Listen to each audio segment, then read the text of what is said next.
wanted to get your thoughts on this concept because I certainly got pounded into my brain that food is either a art or a craft. But increasingly we're starting to see food become entertainment from these solo creators. So the way I define this as food that is not from a competition challenge, food that you will watch being made but you will never eat it, or chefs that you see online, but you can't actually go book a table to go eat your guys's dinner from WandaVision, right? Hmm. Am I missing something there of this third category starting to emerge, or is that actually where things are heading in your mind? It's definitely something that I think about and I grapple with, and it's a very odd thing coming from a place, culinary school where hospitality is number one, and you're feeding somebody, you have a vision and you're executing, and at the end of the day, it's because somebody's going to eat it, and that's really you're exactly what you're talking about. Is that food for entertainment that is not for somebody to eat at the end of the day? And yeah, is there a caveat in there? Is that you're trying to educate, and maybe one day that they're going to make that, and then they're going to eat their food that's based off of what you made, right? Mm. Sort of backwards. Mm-hmm. But it's a really odd concept of is food is now a category of like in the realm of sports entertainment, and that's I don't know. It's a hard place, and it's also it conflicts with an ethical standpoint. You know what I'm talking about? Sure. And I mean, I don't really know. I mean, things are going to progress as they are, but I don't know as creators how we combat that, or if we should, because this is our livelihood. So maybe we just don't touch it. I don't really know the answer. I don't think there is an answer. Hmm. You and I can sit around in 2047 and say, yep, this is definitely, that was the answer. But Hmm. I think that the thing that I noticed that's changed, or at least that wasn't around when I got into food, is this concept that like food media, when I started cooking in 2009, 2008, 2009, was something that you could maybe do for like 6 months, or maybe you'd get a deal, but you wouldn't get the deal unless you got past the gatekeepers. And what was required to get past the gatekeepers was restaurants or, whatever. Hmm.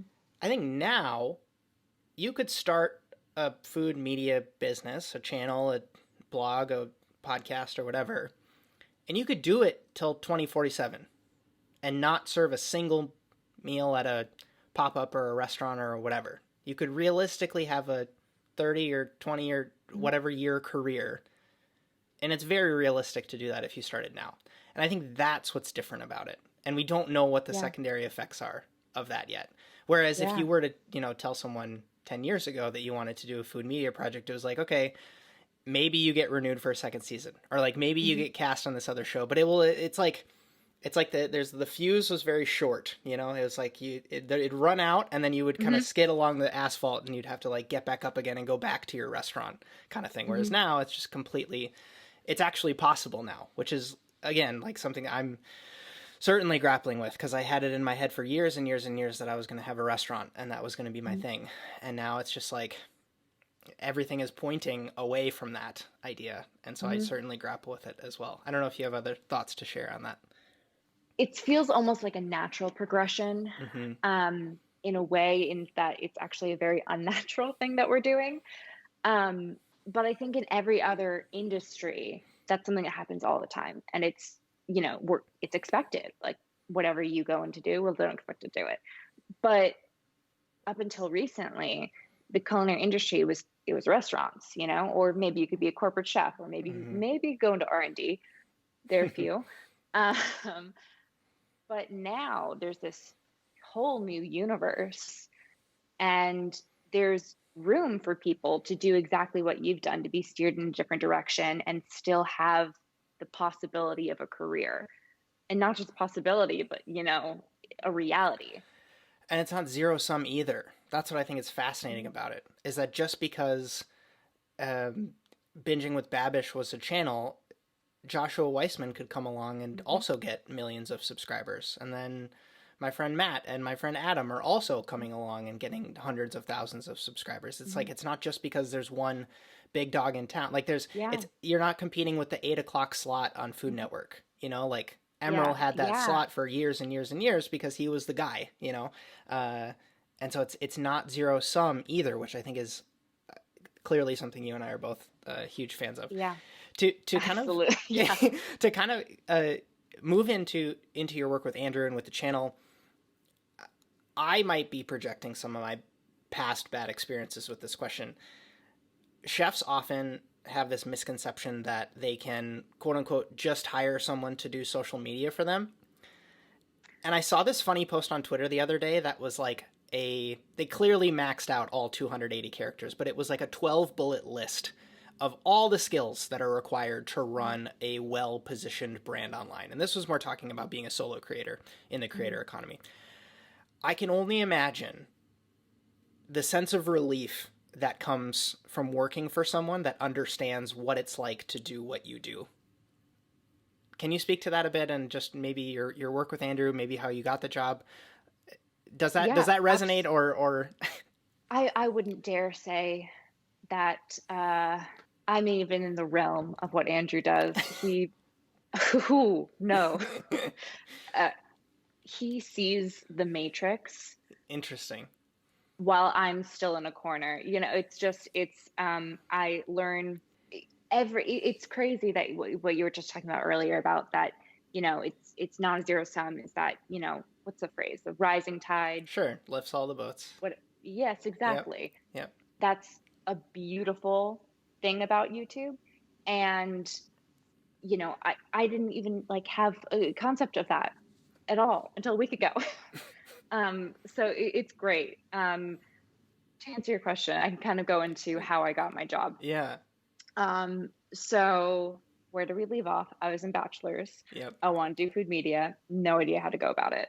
I reached out to actually Erin McDowell, who, if you know, she works with New York Times, Food 52. She released a book recently, her pie book. Great. Pie is my favorite dessert. I'm really pumped. But I reached out to her because she was also an alum. And she was very sweet. First of all, she responded to me. Wasn't expecting that. And she was basically like, I'm sorry, I don't really know what advice to give you, because I got my start doing working for CIA had an editorial department where they published their books, and they've done away with that since then. So she worked there for 5 years, and that was kind of her jumping stone. And, she wished me luck. It was very sweet. I was like, okay, doesn't help me. Very sweet though. So I just really just started sending out applications to, I guess I shouldn't name them, but they were crazy applications. One of them, I don't know if I talked about it in different podcasts, but one of them asked me to describe the most unique thing about me in 150 characters or less, which is a sentence. I think you said 40 characters or less in that interview, which is it's even harder. 40 characters is, talk about writing skills. I think I lied. Pretty sure it was 150. 150 seems more reasonable. 40 I'm just pretty seems sure it was like 150. That's 40 just not seems many unrealistic. Letters. Yeah. No, I definitely lied. It was 150. That's fine. You come to this podcast for the real facts. Yeah. I saved it. Just kidding. We love you, Ray. Didn't mean to, Ray. But yeah, it was just ridiculous things like that. And I was like, okay, this is just the rat race. And so many of my friends who had just graduated from my high school friends who had graduated from college and gone into advertising, whatever, they were complaining 6 months earlier about that. I was like, yeah, I don't have to do that. Well, here I was. And I went on CIA's job application site, which is Culinary Connect, famously not great. But I found the posting from Maiden Network for kitchen producer. And so I applied, not doing my due diligence, because why would I do that? And I applied, and I had my first interview. Okay, I should really look into what they do. And I realized it was a YouTube network, and they had a bunch of different creators. I was looking at the food ones, and they had a few of them. But obviously I recognized Benjamin Babish. I was like, nah, no way, it's that one. And it was, spoiler, And I had a few interviews, and it was great. And I basically just explained from my like what I thought I was good at, what much like I was trying to describe to you earlier, trying to combine my love of performing with cooking. And I'm pretty sure Andrew can correct me if I'm wrong, but I'm pretty sure I said I don't have very much experience with like actual technical production. I've taken production classes, but actually like going through and doing it, nada. And they were totally understanding, and they brought me on. And my first week, I actually started while I was still in school. It was during the weird COVID like lockdown, but we're going to do classes from home. So I had some time. And so I ended up going in for a week because I needed a few extra hands, just two. And I didn't mean to make a bad joke, but it happened. I enjoyed it. Thank you, thrown into the total deep end. We were like knee deep in like all these shoots. And thankfully for me, it was like all planned out. And I would just had to like go in and do my job. And I did it. And I was like, wow, this was the best ever. Basically, all I did is I helped me sing, and I was there, and I got to watch the shoots. That was really the most valuable thing I could do, is like learning how the process of what they do. And they had a director up and from Nashville, and so it was like really like a mini crew. And it was weird because it was COVID, but like it really felt like I was a part of a real job, like really doing something. And then a few weeks later, I saw those episodes go up, and it was like such like a payoff of like, It's so I satisfying. worked on that. Yeah, exactly. And pretty much I started really soon after that, and I did pretty much the same thing. I wasn't really heavy into video planning. I kind of was told like, this is what we're going to film, and I just prepped for it, grocery shop, cleaned, basic stuff. But the really wonderful thing about working for a small company is that as you grow and as you take on different roles, is that my job has been able to expand with that. So now I do a lot more than I originally was, and I get to be a part of the conversation with video planning. Not that it was ever like I was not a part of it, it wasn't invited to the conversation. I absolutely was, but I was like still trying to figure out what I'm doing here. Get your feet. Yeah, exactly. So now I'm able, everyone at Binge Entertainment and at Maiden are very collaborative people. So it's been really wonderful to be able to take that on. And I kind of can dip my toes into the production, but not in that I actually do anything. I understand it a bit better. And, the reasoning behind certain decisions. And like sometimes, so I don't want to say anyone's name, right? I shouldn't say people's names. Good. Yeah, don't. Oh, actually, no, wait. Because Andrew literally said her name in the New York Times article. I could say Jess.